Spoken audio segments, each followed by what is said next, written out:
Morning students. കഴിഞ്ഞ ക്ലാസ്സിൽ നമ്മൾ ക്വാസി കോൺട്രാക്റ്റ് എന്നുള്ള ചാപ്റ്ററാണ് തുടങ്ങിയിട്ടുണ്ടായിരുന്നത് അല്ലേ. ഇനി നമുക്ക് നെക്സ്റ്റ് എടുക്കാനുള്ള ടൈപ്സ് ഓഫ് ക്വാസി കോൺട്രാക്റ്റ് എന്നുള്ളതാണ് എടുക്കാനുള്ളത്. അപ്പോൾ ഏതൊക്കെ ടൈപ്സാണ് ക്വാസി കോൺട്രാക്റ്റ് വരുന്നത് എന്നുള്ളതാണ് അല്ലേ. അപ്പോൾ ടൈപ്സ് ഓഫ് ക്വാസി കോൺട്രാക്റ്റിൽ നമുക്ക് പറയാനുള്ളത് വളരെ ഇമ്പോർട്ടൻ്റ് ആണ്, എപ്പോഴും എക്സാമിന് ചോദിക്കുന്ന ഒരു ക്വസ്റ്റ്യൻ ആണ്, what are the types of quasi contract എന്നുള്ളത് കേട്ടോ. അതിൽ ആദ്യം പോയിൻറ്റ്സ് ഏതൊക്കെയാണ് എന്നുള്ളത് ആദ്യം പറയാം. ക്വാസി കോൺട്രാക്റ്റിൽ വരുന്നതാണ് claim for necessary supplied. First point എന്ന് പറയുന്നത് ക്ലെയിം ഫോർ നെസസറി സപ്ലൈഡ്. പിന്നെ next one reimbursement of payment made by an interested person എന്നുള്ളതാണ് നെക്സ്റ്റ് ടോപ്പിക് വരുന്നത്. പിന്നെ obligation to pay for the benefit enjoyed by non gratuitous act. പിന്നെ അടുത്തത് പറയുന്നത് responsibility of finder of goods. പിന്നെ money paid or things delivered by mistake or under coercion. ഇത്രയും അഞ്ചെണ്ണമാണ് നമുക്കതിൽ പഠിക്കാനുള്ളത്. വളരെ സിമ്പിളാണ്, ബുദ്ധിമുട്ടില്ല കേട്ടോ. അപ്പോൾ നിങ്ങൾ ശ്രദ്ധിച്ചാൽ മതി, എളുപ്പത്തിൽ മനസ്സിലാവും. ടൈപ്സ് ഓഫ് ക്വാസി കോൺട്രാക്റ്റ് ആണ് പറയുന്നത് അല്ലേ. അപ്പോൾ section 68 to 78 deal with the following types of quasi contract. അപ്പോൾ 5 തരത്തിലുള്ള ക്വാസി കോൺട്രാക്റ്റ് ആണ് നമ്മൾ പറയുന്നത്. അത് സെക്ഷൻ 68 മുതൽ 72 വരെയാണ് അത് പറയുന്നത് കേട്ടോ. There are 5 types of quasi contract based on 5 specific circumstances and condition അല്ലേ. 5 തരത്തിലുള്ള സ്പെസിഫിക് സർക്കംസ്റ്റാൻസസിനും കണ്ടീഷനും അനുസരിച്ച്, സ്പെസിഫിക് കൃത്യമായ സർക്കംസ്റ്റാൻസസ് ആൻഡ് കണ്ടീഷനും അനുസരിച്ച് നമ്മൾ ക്വാസി കോൺട്രാക്റ്റുകളെ എത്രയായിട്ട് ഡിവൈഡ് ചെയ്തു? 5 ആയിട്ട് ഡിവൈഡ് ചെയ്തു. അത് സെക്ഷൻ 68 to 72 എന്നുള്ള സെക്ഷനിലാണ് അത് ഡിഫൈൻ ചെയ്യുന്നത്. ദീസ് ആർ ഏതൊക്കെയാണ് ക്വാസി കോൺട്രാക്റ്റുകൾ എന്നുള്ളതാണ് നമ്മൾ പറയുന്നത്. Claim for necessary supplied. അപ്പം നെസസറി സാധനങ്ങൾ സപ്ലൈ ചെയ്തതിൽ വരുന്ന ക്ലെയിംസ് എന്നുള്ളതാണ് ഇതിൽ പറയുന്നത്. അപ്പോൾ അതിൽ ഞാൻ വേണമെങ്കിൽ ഒരു ഉദാഹരണ പ്രകാരം നമ്മൾക്ക് പറയാം. എക്സ് എന്ത് ചെയ്തു? കുറച്ച് സാധനങ്ങൾ സപ്ലൈ ചെയ്തു, വൈക്ക് സപ്ലൈ ചെയ്തു. ഈ ലുനാറ്റിക് ആണ്. ലുനാറ്റിക് എന്ന് പറഞ്ഞാൽ എന്താ? മാനസിക നില തെറ്റിയ ഒരാളായിരുന്നു, ലുനാറ്റിക് ആയിരുന്നു. അപ്പം നമ്മൾ എന്ത് ചെയ്തു? With necessary suitable to their standard in life. അത് ആവശ്യമാണ്. പക്ഷേ X is entitle to a claim the total amount of such claim from the property Y അല്ലേ. അപ്പോൾ നമ്മൾ എന്താ ഇവിടെ പറയുന്നത് വെച്ചെങ്കിൽ നമുക്ക് എന്താണ് ക്ലെയിംസ് ഫോർ നമ്മൾ എത്രത്തോളം സാധനങ്ങളാണോ സപ്ലൈ ചെയ്തത് വെച്ചെങ്കിൽ നെസസറി അത്യാവശ്യത്തിനുള്ള സാധനങ്ങൾ സപ്ലൈ ചെയ്തതിൽ വരുന്ന ക്ലെയിംസ്.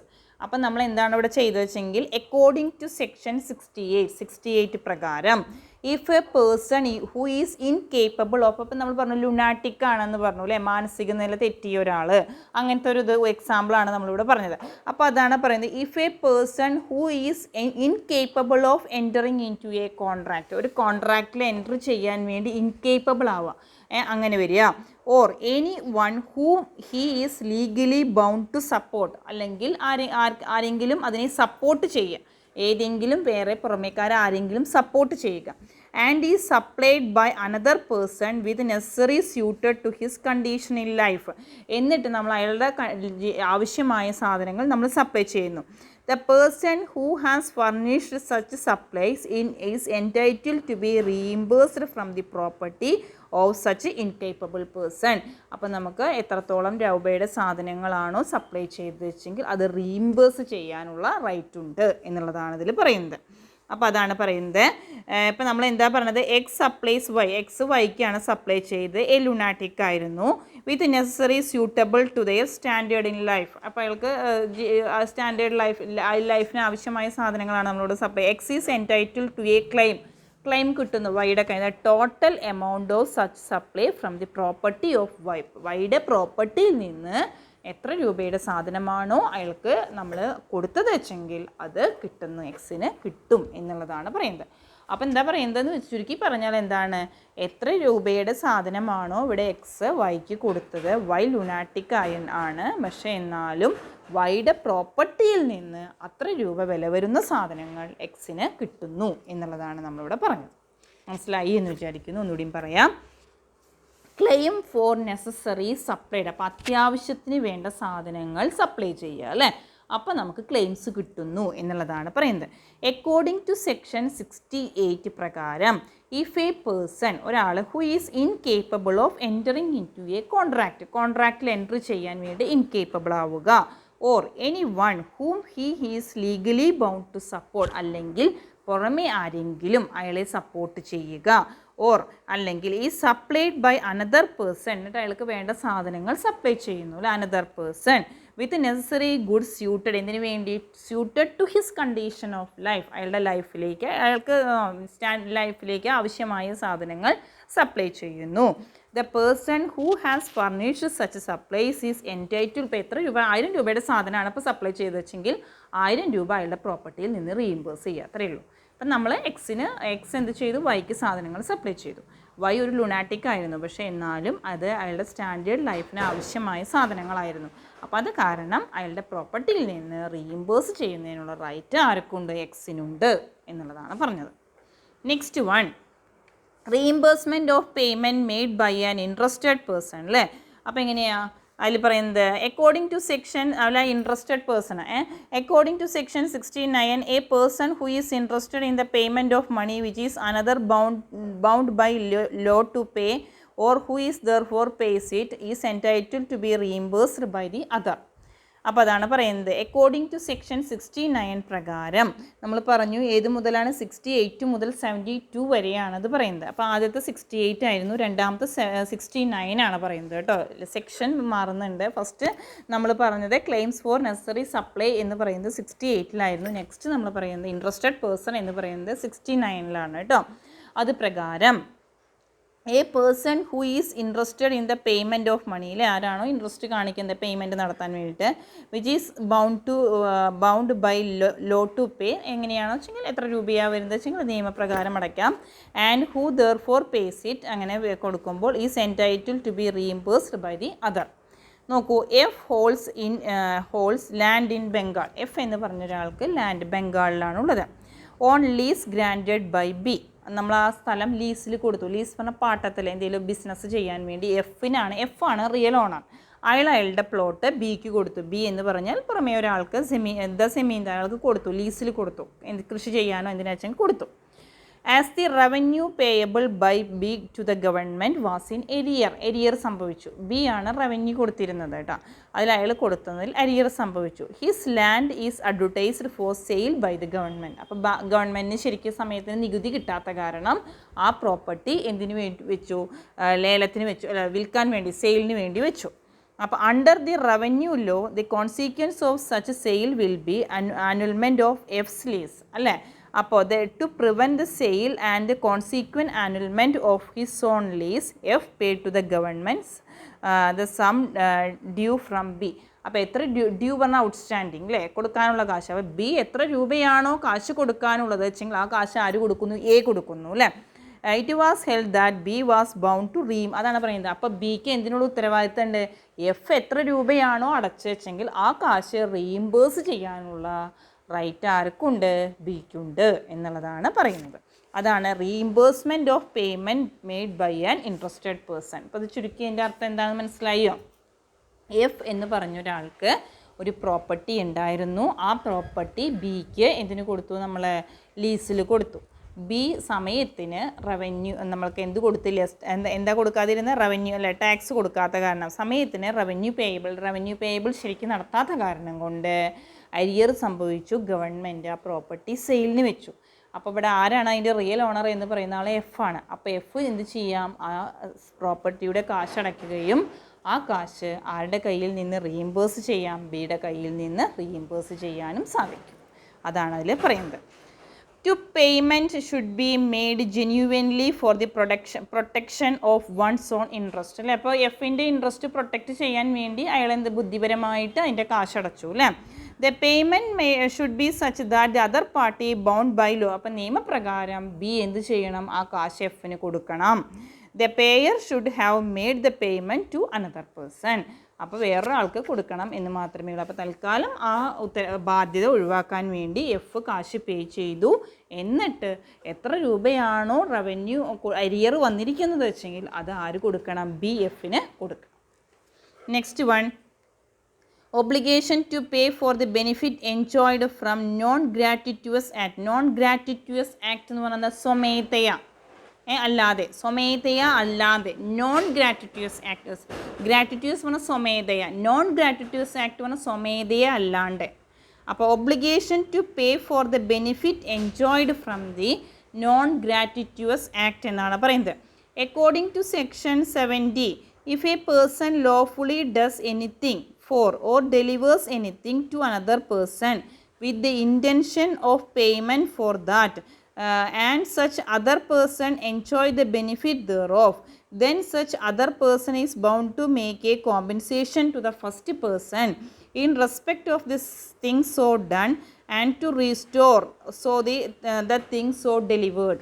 ഇതൊക്കെ ഇവിടെ പറയുന്നത് obligation to pay the benefit enjoyed from a non gratuitous act, നമ്മുടെ സ്വമേധയെ അല്ലാതെ അല്ലേ.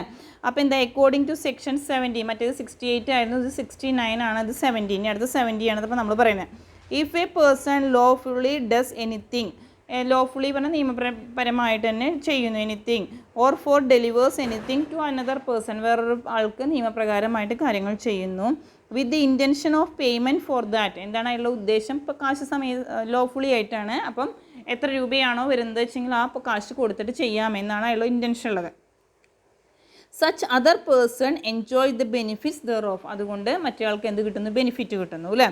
then such other person is bound to make a compensation to the first person, മറ്റെന്ത് ചെയ്യുന്നു, other person is bound to make a compensation എന്ന നഷ്ടപരിഹാരം, to make compensation to the first person in respect of the things so done and restore the things so delivered. അങ്ങനെ പറഞ്ഞു കഴിഞ്ഞാൽ എന്താണെന്ന് വെച്ചെങ്കിൽ നമുക്കൊരു ഉദാഹരണത്തിലൂടെ മനസ്സിലാക്കാവും സിമ്പിളായിട്ട്.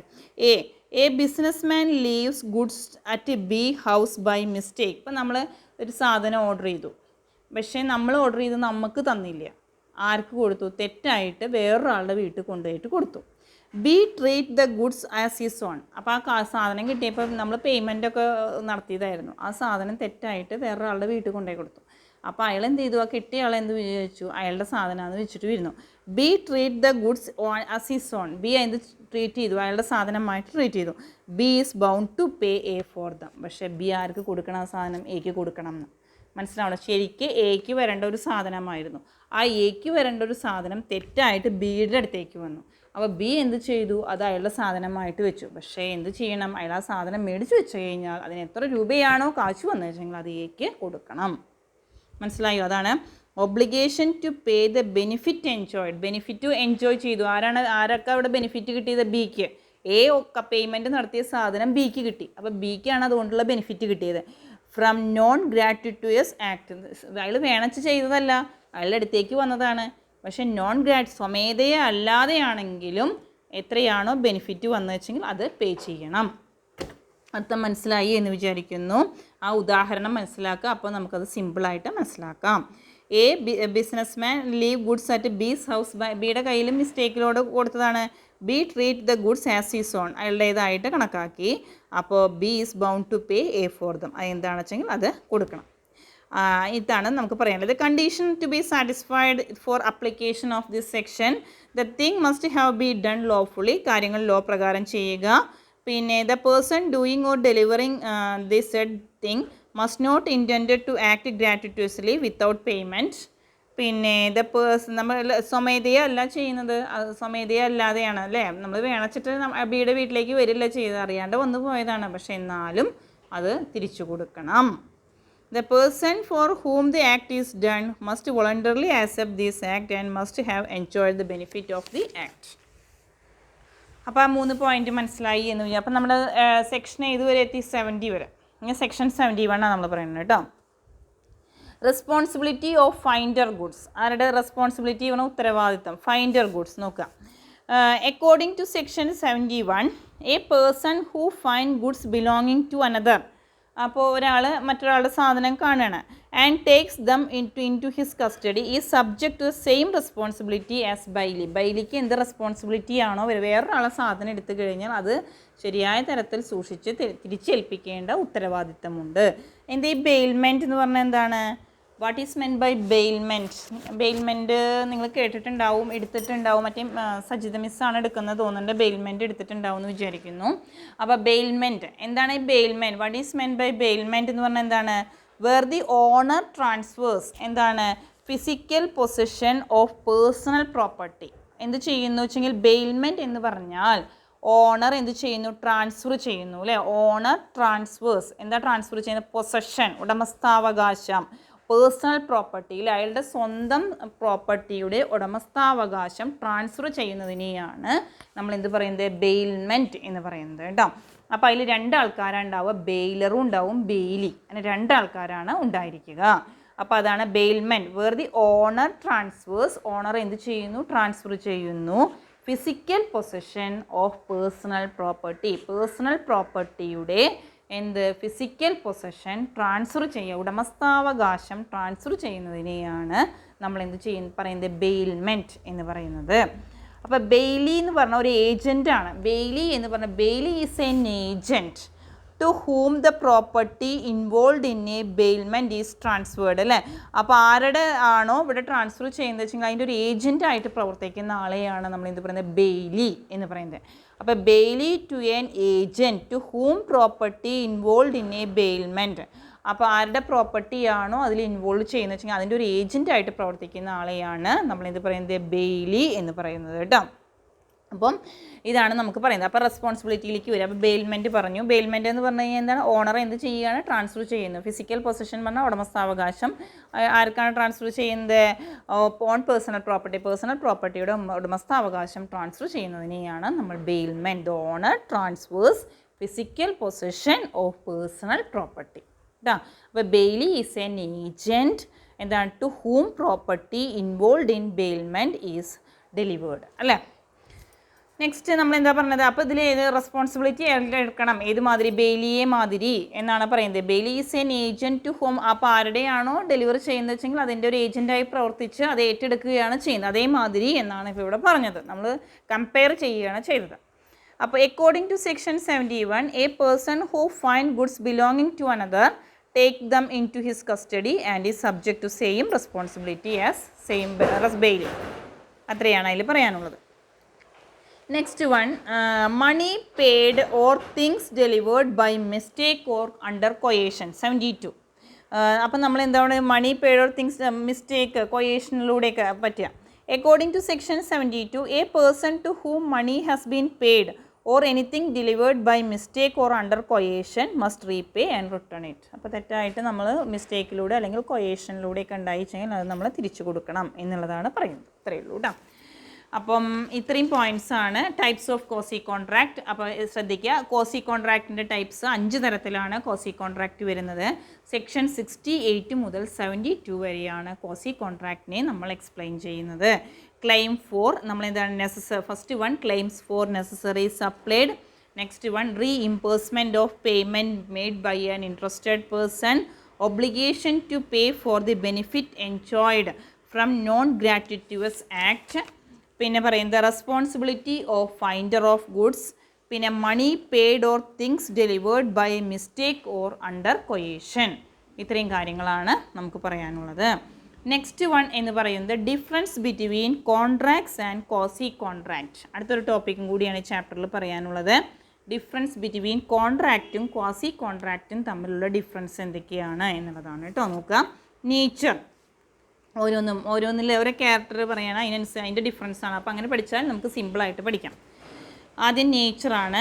It is a full fledged contract. Full fledged പറഞ്ഞാൽ പൂർണ്ണമായും ഒരു കോൺട്രാക്റ്റ് ആണ് അല്ലേ. മറ്റേതോ it is not a contract in reality. Quasi contract എന്ന് പറയുന്നത് നമ്മൾ അറിയാണ്ട് നമ്മൾ വരുന്നതാണ് ക്വാസി കോൺട്രാക്റ്റ്. അപ്പോൾ റിയാലിറ്റിയിൽ അത് കോൺട്രാക്റ്റ് അല്ല. But it is A contract in law or നിയമപ്രകാരം കോൺട്രാക്റ്റ് ആണ്, പക്ഷേ നമുക്ക് ഇറ്റ് ഈസ് നോട്ട് റിയാലിറ്റിയിൽ അതൊരു കോൺട്രാക്റ്റ് അല്ല. പിന്നെ essentials, all essential elements such as, എല്ലാ എലമെൻറ്റ്സുമായി offer, acceptance, free consent, consideration are there, എല്ലാതും ഉണ്ടായിരിക്കും. All essential elements such as offer, acceptance, free consent, consideration are there, എല്ലാതും ഇതിൽ വരുന്നുണ്ട്. A quasi contracts lacks the essentials of contract. Quasi contracts lacks പറഞ്ഞാൽ ഇല്ല, essentials of കോൺട്രാക്റ്റിൽ പറയുന്ന essentials ഒന്നും ഏതിലില്ല, quasi കോൺട്രാക്റ്റിൽ ഇല്ല. ഇനി എഗ്രിമെൻ്റ് എങ്ങനെയാണ്? കോൺട്രാക്ട് പറഞ്ഞ ഒരു എഗ്രിമെൻ്റ് ആണ്. There is no agreement. Quasi കോൺട്രാക്റ്റിൽ പ്രത്യേകിച്ച് എഗ്രിമെൻറ്റുകളൊന്നുമില്ല. ഒബ്ലിഗേഷൻ എങ്ങനെയാണ് ക്വാസി കോൺട്രാക്റ്റിൽ? നോക്കൂ, it creates a contractual obligation between the parties through a contractual obligation ഉണ്ടായിരിക്കും. In quasi contract there are certain obligation which are created by law and imposed by law. ഇനി foundation എങ്ങനെയാണ്? അടിത്തറ. It is founded upon general principles of contract. General പ്രിൻസിപ്പിൾസിനനുസരിച്ചിട്ടാണ് ഇത് form ചെയ്തിരിക്കുന്നത്. It is founded upon the principle of justice and equity. Justice, നീതി, equity, മര്യാദ, അതിനനുസരിച്ചിട്ടാണ് ഇത് ഫോം ചെയ്തിരിക്കുന്നത്. അപ്പോൾ ഇത്രയൊക്കെയാണ് കോൺട്രാക്റ്റും ക്വാസി കോൺട്രാക്റ്റും തമ്മിലുള്ള ഡിഫറൻസ് കേട്ടോ. ഇനി വായിച്ച് നോക്കുക. ഇനി next one, similarity between quasi contract and contract. എന്തൊക്കെ സാദൃശ്യമാണുള്ളത്? സിമിലാരിറ്റി പറഞ്ഞാൽ സാദൃശ്യം അല്ലേ? എങ്ങനെയാണ്? ക്വാസി കോൺട്രാക്റ്റ് എന്ന് പറഞ്ഞാൽ ക്രിയേറ്റഡ് ബൈ എ കോൺട്രാക്റ്റ്. പിന്നെ there is similarity between quasi contract and contract in the case of claim of damage. Underline ചെയ്യുക ഏതൊക്കെ സമയത്താണ് അവ തമ്മിൽ സിമിലാരിറ്റി വരുന്നത്. Claim four damage when there is a breach of quasi contract. claim for damage വരുമ്പോൾ breach പറഞ്ഞ discharge of quasi contract. section 73 provides for same remedies of quasi contract as which was in the case of contract. അപ്പോൾ അടിയിൽ വരയ്ക്കുക കേട്ടോ. എങ്ങനെയാണ് claim for damage? claim വരുമ്പോൾ when there is a breach of contract. ഇത്രയും ഭാഗങ്ങളാണ് നമുക്കിതിൽ പറയാനുള്ളത് കേട്ടോ.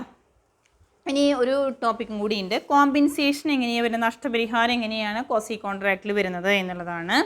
When in obligation created by quasi contract is not discharge. Obligations പറഞ്ഞ ബാധ്യതകൾ വലുതും ഉണ്ടായാൽ ക്വാസി കോൺട്രാക്റ്റിൽ നമുക്ക് ഡിസ്ചാർജ് ചെയ്യാൻ സാധിക്കില്ല. The insured party is entitled to receive the same compensation for damage from the party in default. ആർക്കാണോ ഡിഫോൾട്ട് പറ്റിയത് വെച്ചെങ്കിൽ നമുക്ക് അവരിൽ നിന്ന് കോമ്പൻസേഷൻ, നഷ്ടപരിഹാരം കിട്ടുന്നു അല്ലേ? As if that the party had contracted to discharge it and had broken his contract. അപ്പോൾ ഇത്രയാണ് നമുക്കിതിൽ പറയുന്നത് കേട്ടോ. അപ്പം നമ്മൾ ക്വാസി കോൺട്രാക്ട് എന്നുള്ള ചാപ്റ്റർ കഴിഞ്ഞു. നമ്മളിപ്പോൾ ഇന്ന് പറഞ്ഞിട്ടുണ്ടായിരുന്ന ടൈപ്സ് ഓഫ് ക്വാസി കോൺട്രാക്റ്റ് പറഞ്ഞു. Difference between contract and quasi കോൺട്രാക്റ്റുമാണ് ഇതിൽ പറഞ്ഞിട്ടുണ്ടായിരുന്നത്. അപ്പോൾ അത് മനസ്സിലായി എന്ന് വിചാരിക്കുന്നു. സംശയങ്ങൾ എന്തെങ്കിലുമൊക്കെ വരികയാണെങ്കിൽ ചോദിക്കാം. നെക്സ്റ്റ് നമുക്ക് എടുക്കാനുള്ള ചാപ്റ്റർ, അടുത്ത ചാപ്റ്ററിലോട്ട് പോവാം. പെർഫോമൻസ് ഓഫ് കോൺട്രാക്റ്റ് എന്നുള്ള ചാപ്റ്ററാണ്. 11ാമത്തെ ചാപ്റ്ററാണ് നമ്മൾ തുടങ്ങുന്നത്. പെർഫോമൻസ് ഓഫ് കോൺട്രാക്റ്റ് ആണ് അല്ലേ? എങ്ങനെയൊക്കെയാണ് പെർഫോമൻസ് വരുന്നത്, ആ പെർഫോമൻസിനെ നമ്മൾ എങ്ങനെയൊക്കെയാണ് അസസ് ചെയ്യുന്നത് എന്നുള്ള കാര്യങ്ങളൊക്കെയാണ് ഇതിൽ പറയുന്നത് കേട്ടോ. അപ്പോൾ പെർഫോമൻസ് ഓഫ് കോൺട്രാക്റ്റ് എന്ന് പറയുന്നത് സെക്ഷൻ 37ലാണ് പെർഫോമൻസ് ഓഫ് കോൺട്രാക്റ്റ് വരുന്നത്. അപ്പോൾ section 37 of the contract lays down that എന്താണ്? The parties to a contract must either perform or offer to perform their respective promises. അപ്പോൾ എന്തൊക്കെ കാര്യങ്ങളാണ് ചെയ്യാനുള്ളത്? എന്തൊക്കെയാണ്? ഒരു രണ്ട് പേരാണ് ഉണ്ടാവുക ഓഫറിൽ. നമ്മൾ പ്രൊമിസർ ആൻഡ് പ്രൊമിസി അല്ലേ? അപ്പോൾ എന്തൊക്കെയാണോ അവർ ഓഫർ ചെയ്യുന്നത് അതെന്തൊക്കെയാണോ ആക്സെപ്റ്റ് ചെയ്യുന്നത് അല്ലേ? പ്രൊമിസറും പ്രൊമിസിയാണ് ഉണ്ടാവുക അല്ലേ? The parties to a contract must either perform or offer to perform and the respect of promises unless such performance are dispensed. പറഞ്ഞാൽ വിതരണം, എല്ലാവരിലേക്കും എത്തിക്കുക, വിതരണം ചെയ്യുക, distribution, dispensed with or excused under the provision of the act. എങ്ങനെയാണ് excuse ചെയ്യുന്നത്? Provision, എന്തൊക്കെ നിയമങ്ങളാണോ പറഞ്ഞിരിക്കുന്നത് വെച്ചെങ്കിൽ അതിനനുസരിച്ച്, ഓർ എനി അതർ ലോ, അല്ലെങ്കിൽ നിയമങ്ങൾ പ്രകാരമാണ് ചെയ്യുന്നത്. ഇതിനെയാണ് നമ്മൾ പെർഫോമൻസ് ഓഫ് കോൺട്രാക്റ്റ് എന്ന് പറയുന്നത് കേട്ടോ. അപ്പോൾ എങ്ങനെയൊക്കെയാണ് നമ്മൾ കോൺട്രാക്റ്റ് ഉണ്ടാക്കിയിരിക്കുന്നത് വെച്ചെങ്കിൽ അതിലെങ്ങനെയൊക്കെയാണ് അതിൻ്റെ പ്രവർത്തനങ്ങൾ എന്തൊക്കെയാണ് വരുന്നത് വെച്ചെങ്കിൽ അതാണ് പെർഫോമൻസിൽ പറയുന്നത്. Section 37 of the contract lays down that the parties to a contract must either perform അല്ലെങ്കിൽ ഓഫർ ടു പെർഫോം. ഒന്നെങ്കിൽ either perform or offer to perform. എങ്ങനെയാണ്? ദേ റെസ്പെക്റ്റീവ് പ്രോമിസസ്, എന്തൊക്കെ കാര്യങ്ങളാണോ ചെയ്യാം എന്ന് പറഞ്ഞിരിക്കുന്നത് വെച്ചെങ്കിൽ അത്. അൺലെസ് സച്ച് പെർഫോമൻസ് ഈസ്, അല്ലെങ്കിൽ ആ such performance is dispensed or excused under the provision of act or any other law. ഇനി നെക്സ്റ്റ് ടൈപ്സ് ഓഫ് പെർഫോമൻസ് ആണ് നമുക്ക് നെക്സ്റ്റ് എടുക്കാനുള്ളത്. ടൈപ്സ് ഓഫ് പെർഫോമൻസിനെ നമ്മൾ എങ്ങനെയൊക്കെയാണ് ഡിവൈഡ് ചെയ്തിരിക്കുന്നത് എന്നുള്ളതാണ് പറയുന്നത് കേട്ടോ. പെർഫോമൻസിനെ നമ്മൾ actual performance and attempted performance, അങ്ങനെ രണ്ടായിട്ടാണ് നമ്മൾ പെർഫോമൻസിനെ ഡിവൈഡ് ചെയ്തിരിക്കുന്നത് കേട്ടോ. ടൈപ്സ് ഓഫ് പെർഫോമൻസിനെ നമ്മൾ രണ്ടായിട്ട് ഡിവൈഡ് ചെയ്തു. First one actual performance, second one എന്ന് പറയുന്നത് അറ്റംപ്റ്റഡ് പെർഫോമൻസ് എന്ന് പറയുന്നതാണ്. അതിൽ ഫസ്റ്റ് നോക്കുക ആക്ച്വൽ പെർഫോമൻസ്.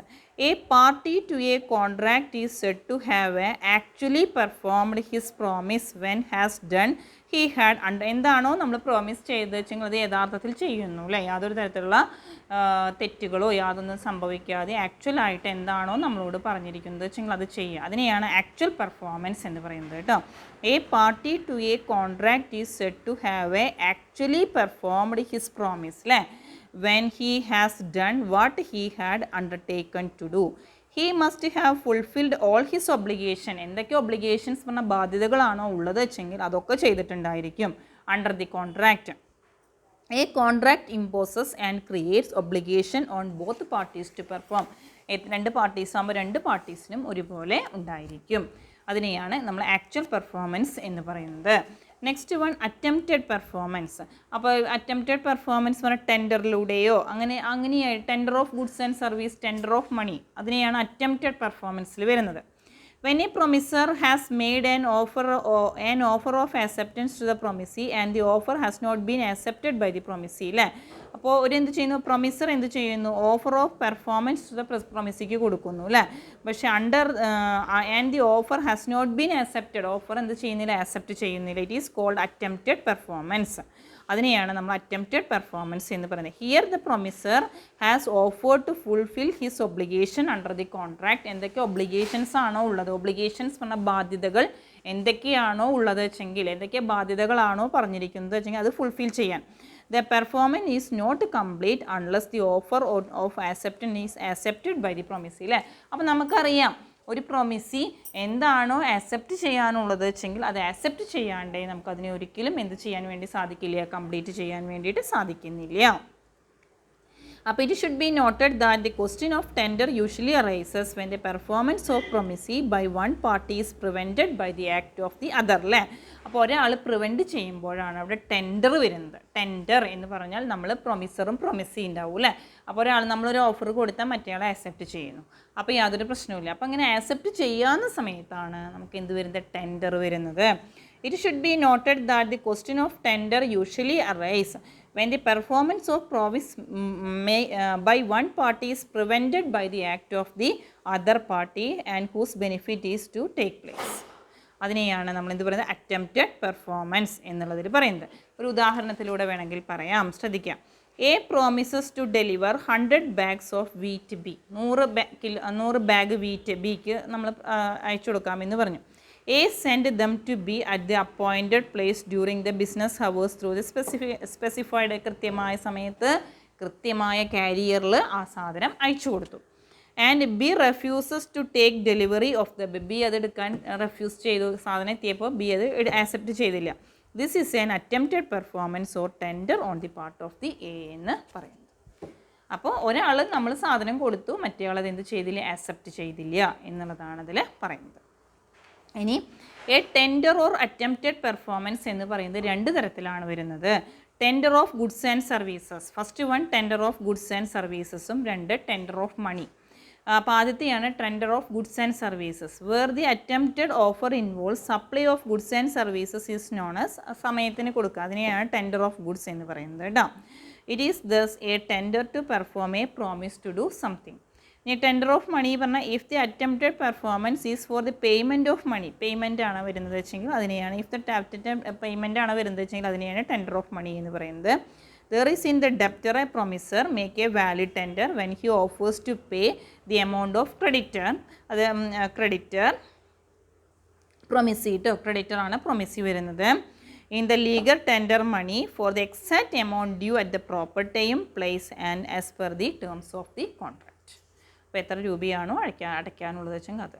അപ്പോൾ ഒരാൾ കൊടുക്കുക, മറ്റൊരാൾ ആക്സെപ്റ്റ് ചെയ്യാതിരിക്കുമ്പോഴാണ് ടെൻഡറിന് വിളിക്കുന്നത്. ആ ടെൻഡർ രണ്ട് തരത്തിലാണ്, ഒന്ന് ഗുഡ്സ് ആൻഡ് സർവീസസ് അല്ലെങ്കിൽ ടെൻഡർ ഓഫ് മണി. അപ്പം നമ്മൾ പെർഫോമൻസ് ഓഫ് കോൺട്രാക്റ്റ് തുടങ്ങി. പെർഫോമൻസ് ഓഫ് കോൺട്രാക്റ്റ് എന്താണെന്ന് പറഞ്ഞു, അതിൽ ടൈപ്സ് ഓഫ് പെർഫോമൻസ് ആണ് പറഞ്ഞത്. ടൈപ്സ് ഓഫ് പെർഫോമൻസിനെ നമ്മൾ രണ്ടായിട്ട് ഡിവൈഡ് ചെയ്തു. ആക്ച്വൽ പെർഫോമൻസ് എന്നും അറ്റംപ്റ്റഡ് പെർഫോമൻസ് എന്ന്. പെർഫോമൻസിനെ രണ്ടായിട്ട് ഡിവൈഡ് ചെയ്തു. ഏതൊക്കെയാണ്? Actual performance, attempted performance. അതിൽ അറ്റംപ്റ്റഡ് പെർഫോമൻസിനെ രണ്ടായിട്ട് ഡിവൈഡ് ചെയ്തു. Tender of goods and services and tender of money. ഇത്രയാണ് നമ്മൾ പറഞ്ഞിട്ടുണ്ടായിരുന്നത്. നെക്സ്റ്റ് നമുക്ക് അടുത്ത ടോപ്പിക് എന്ന് പറയുന്നത് എസെൻഷ്യൽസ് ഓഫ് വാലിഡ് ടെൻഡർ. എന്തൊക്കെ എസെൻഷ്യൽസ് ആണ് നമുക്കൊരു വാലിഡ് ടെൻഡറിൽ പറയാനുള്ളത് എന്നുള്ളതാണ് നെക്സ്റ്റ് പറയാനുള്ളത് കേട്ടോ. ശ്രദ്ധിക്കുക, പോയിൻറ്റ്സ് ആണ്, വളരെ സിമ്പിളാണ്, ഒരു ബുദ്ധിമുട്ടുമില്ല. എന്തൊക്കെ എസെൻഷ്യൽസ് ആണ് നമുക്ക് വാലിഡ് ടെൻഡറിൽ പറയാനുള്ളത്? It must be unconditional. Tender എന്ന് പറയുന്നത് പ്രത്യേകിച്ച് കണ്ടീഷനൊന്നുമില്ല, അൺകണ്ടീഷണലാണ്. First point, it must be unconditional. Second point എന്ന് പറയുന്നത് it must be made at a proper time and place. അപ്പോൾ ഈ ടെൻഡർ ഉണ്ടാക്കുമ്പോൾ പ്രോപ്പർ ടൈം ഉണ്ടായിരിക്കും, പ്രോപ്പർ പ്ലേസ് ഉണ്ടായിരിക്കും. It should be in respect of the full obligation. മുഴുവൻ ഒബ്ലിഗേഷനും അതിൽ പറയുന്നുണ്ട്. It must be in the proper form. ശരിയായ ഫോം ഉണ്ടായിരിക്കും, അത് പ്രകാരം വേണം നമുക്ക് ടെൻഡർ ഉണ്ടാക്കാൻ വേണ്ടിയിട്ട്. It must be made to ആർക്ക് ഉദ്ദേശിച്ചിട്ട്? പ്രോപ്പർ പേഴ്സൺ അല്ലേ, ശരിയായൊരു വ്യക്തിയെ ഉദ്ദേശിച്ചിട്ടാണ് നമ്മൾ ടെൻഡർ ക്രിയേറ്റ് ചെയ്യുന്നത്. Reasonable opportunity to inspect. റീസണബിളായ ഓപ്പർച്യൂണിറ്റി എത്രയാണെന്നുള്ളത് പറയുന്നുണ്ട്. The person making a tender must be able and willing to perform his obligation. അല്ലേ, അപ്പോൾ the person making a tender, ആരാണോ ടെൻഡർ ഉണ്ടാക്കുന്നത് വെച്ചെങ്കിൽ മസ്റ്റ് ബി ഏബിൾ ആണ്, സാധ്യമാണ്, and willing to perform his obligation. എന്തൊക്കെ ഒബ്ലിഗേഷനാണുള്ളത് വെച്ചെങ്കിൽ അത് കറക്റ്റ് ചെയ്ത് തീർക്കുക അല്ലേ. അപ്പോൾ ഒന്നുകൂടിയും പറയാം, നമുക്കിപ്പോൾ ആദ്യം മുതൽ തുടങ്ങാം അല്ലേ. അപ്പോൾ essentials of a valid tender. Valid ടെൻഡറിലെ എസെൻഷ്യൽസ് എന്തൊക്കെയാണ് ഒരു വാലിഡ് ടെൻഡറിൽ വേണ്ട കാര്യങ്ങൾ? First one, it must be unconditional. Valid tender എന്ന് പറയുന്നത് അൺകണ്ടീഷണൽ ആയിരിക്കും അല്ലേ. A tender becomes conditional if it is not in a accordance with the terms of the contract. അപ്പോൾ ഈ ടെൻഡർ ബിക്കം കണ്ടീഷണൽ ആണെങ്കിൽ if it is not in an ടേംസിനനുസരിച്ചിട്ടല്ല. അപ്പോൾ when the tender and offer of performance is conditional, the other party under no obligation to accept it. അപ്പോൾ നമ്മൾ കണ്ടീഷണലായിട്ട് കാര്യങ്ങൾ ചെയ്തു, മറ്റേ പാർട്ടി അക്സെപ്റ്റ് ചെയ്യണമെന്നില്ല. അപ്പോൾ so it is an unconditional. Next one, it must be made at the proper time and place. അപ്പോൾ ഈ tender നമ്മൾ ഉണ്ടാക്കേണ്ടത് പ്രോപ്പർ ടൈം, സമയത്തിന് കറക്റ്റ് സ്ഥലത്ത് അല്ലേ. Usually a contract makes mention of the time and place of performance അല്ലേ. In such a case the offer of performance should be made at the time and place. എപ്പോഴാണ് സമയം place ഒക്കെ ശരിക്കും പറഞ്ഞിട്ടുണ്ടായിരിക്കണം. It should be in respect of whole obligation. മുഴുവനായിട്ടും എല്ലാ ഒബ്ലിഗേഷൻസും. To be a valid tender, it must be made for the full obligation, not a part of the അല്ല, full obligationും കൊടുക്കുന്നുണ്ട്. It must be in A proper form. ഈ tender ഉണ്ടാക്കേണ്ടത് proper ഫോമിലാണ്, ശരിയായ ഫോമിൽ നമ്മൾ ക്രിയേറ്റ് ചെയ്യണം. For a valid tender, the offer to perform must be in the form mentioned in the contract or in the reasonable form and custom usually followed. It must be made to a proper person. ഇത് ഉണ്ടാക്കേണ്ടത് ശരിയായ വ്യക്തിയെ ഉദ്ദേശിച്ചിട്ടാവണം അല്ലേ. A tender of performance must be made to a proper person. ആരൊക്കെയാണോ വെച്ചെങ്കിൽ എക്കാണോ വെച്ചെങ്കിൽ എ, അല്ലെങ്കിൽ ബിക്ക് ആണെങ്കിൽ ബി. അതിന് പ്രോപ്പർ പേഴ്സണെ ഉദ്ദേശിച്ചിട്ട് വേണം നമ്മൾ ടെൻഡർ ക്രിയേറ്റ് ചെയ്യാൻ വേണ്ടിയിട്ട്. Reasonable opportunity to inspect. നമ്മൾ ഇൻസ്പെക്ട് ചെയ്യാൻ അവസരം. It almost all performance the party have the right to inspect the property. Inspect ചെയ്യാം അല്ലേ property. Same rule is applicable in the case of tender also which provide reasonable opportunity അല്ലേ. Reasonable opportunity provide ചെയ്യുന്നുണ്ട് അല്ലേ. The person making a tender must be able and willing to perform. ആരാണോ tender ഉണ്ടാക്കുന്നത് വെച്ചെങ്കിൽ അയാൾക്ക് എന്തുണ്ട്? Tender must be able and willing to, എന്താണോ obligation ഉള്ളത് വെച്ചെങ്കിൽ അത് കറക്റ്റായിട്ട് ചെയ്യാം അല്ലേ. The party making an offer of performance must be in a position to perform his promise and must be willing to do. എന്താണുള്ളത് വെച്ചെങ്കിൽ അത് കറക്റ്റ് ചെയ്യുക. അപ്പോൾ ഇത്രയും കാര്യങ്ങളാണ് essentials of a valid offer എന്നുള്ളതിൽ നമുക്ക് പറയാനുള്ളത്. ഇനി നെക്സ്റ്റ് ഒരു ടോപ്പിക് കൂടി പറയാം. Who may perform the contract. Whom, എങ്ങനെയാണ് നമ്മൾ പെർഫോം ചെയ്യുന്നത് അല്ലേ. ആർക്ക് വേണ്ടിയിട്ടാണ് നമ്മൾ കോൺട്രാക്ട് പെർഫോം ചെയ്യുന്നത്, എങ്ങനെയൊക്കെയാണ് അതിൻ്റെ കാര്യങ്ങൾ. ഫസ്റ്റ് വൺ അതിൽ വരുന്നത് ആരൊക്കെയാണ്? Promisor. Promisor, legal representative, promisors agent, third person, joint promisors. അങ്ങനെ 5 ആയിട്ടാണ് നമ്മളതിനെ ഡിവൈഡ് ചെയ്യുന്നത്. അപ്പോൾ ആരെ ഉദ്ദേശിച്ചിട്ടാണ് a contract may be performed? ആരൊക്കെയാണ്? ഒന്ന് പ്രൊമിസർ അല്ലേ.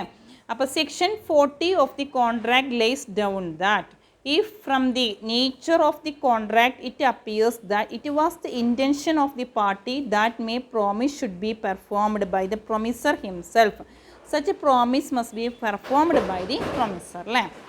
അപ്പോൾ എന്താ പറയുന്നത്, സെക്ഷൻ 40 പ്രകാരം പറയുന്നുണ്ട്, ലേസ് ഡൗൺ ദാറ്റ് എന്താ പറയുന്നത്, ഈ from this nature of contract, നമ്മുടെ കോൺട്രാക്റ്റിൻ്റെ നേച്ചർ എങ്ങനെയാണെന്ന് വെച്ചെങ്കിൽ it appears that it was the intention of the parties that may any promise should be performed by the promisor himself. അല്ലേ? പിന്നെ നെക്സ്റ്റ് പറയുന്നത് ലീഗൽ റെപ്രസെൻറ്റേറ്റീവ് ആണ്. Contract which do not involve personal skill and those not depending upon the personal trust and confidence may be performed by the legal representative after the death of the promiser. പ്രൊമിസർ മരിച്ചതിന് ശേഷമാണ് legal representatives വരുന്നത്. അല്ലേ? Contract which do not involve personal skill, there is no depending upon the, ഇതൊന്നും വരുന്നില്ല, personal trust, confidence ഒന്നും, may be performed by the legal representative എപ്പോൾ, after the death of the promisor. Next one, promisors agent എങ്ങനെയാണ്, എപ്പോഴാണ് ചെയ്യുക?